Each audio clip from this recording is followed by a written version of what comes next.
Le concept armée-nation face aux enjeux sanitaires, les services de santé de la gendarmerie renforcent leurs plateaux médicaux pour promouvoir la santé et le bien-être des familles des gendarmes et des civils qui constituent 80% de leurs patients. Engagement et rigueur dans l'assistance et le soutien des malades et le credo dans ces structures. Fantabachi nous en parle dans la rubrique santé de ce dimanche.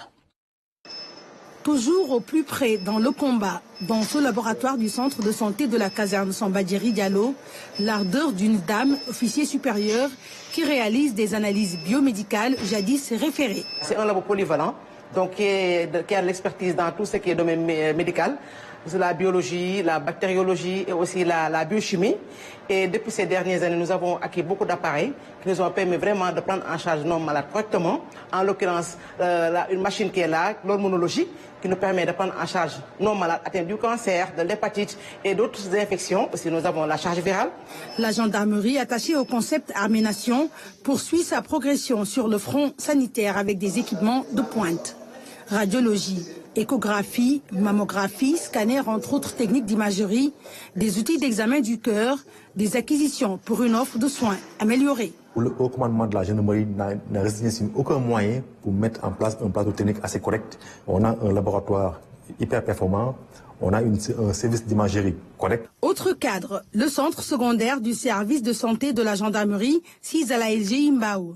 Bien équipé également, les conditions d'accueil des malades sont des plus correctes. Quand même, nous avons le strict nécessaire pour prendre en charge certaines maladies. Notre laboratoire va assurer 90% des différentes analyses que nous demandons ici au niveau de notre service ou bien ailleurs, venant de l'extérieur. On a du matériel de dernière génération. Récemment, on a acquis notre matériel de biochimie qui va nous permettre de lancer beaucoup de patients à la fois. Ici, comme dans toutes les structures sanitaires de la gendarmerie, l'offre de soins est régie par un code d'honneur. Dans les structures militaires, l'accueil est primordial. L'accueil est primordial et les patients sont bien orientés. L'armée, c'est la discipline avant tout. Parce qu'ici, je vais insister sur le volet social. C'est ce qui les ramène encore. On reçoit les retours de comment les patients sont accueillis dans nos structures et on intervient s'il y a des problèmes particuliers. Comment rectifier. Ces structures sanitaires sont initialement destinées aux gendarmes et à leurs familles, mais la majorité des patients est constituée de civils.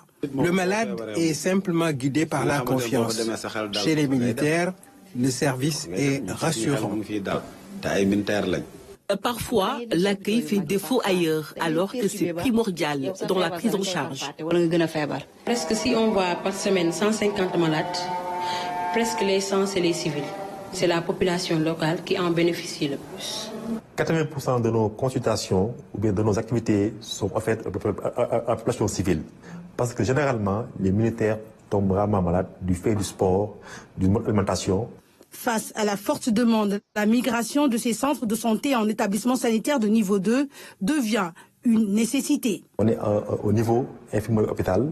Et là, on est en train de travailler pour pouvoir compléter le plateau technique à travers un service d'accueil, un bloc opératoire pour prendre en charge les urgences.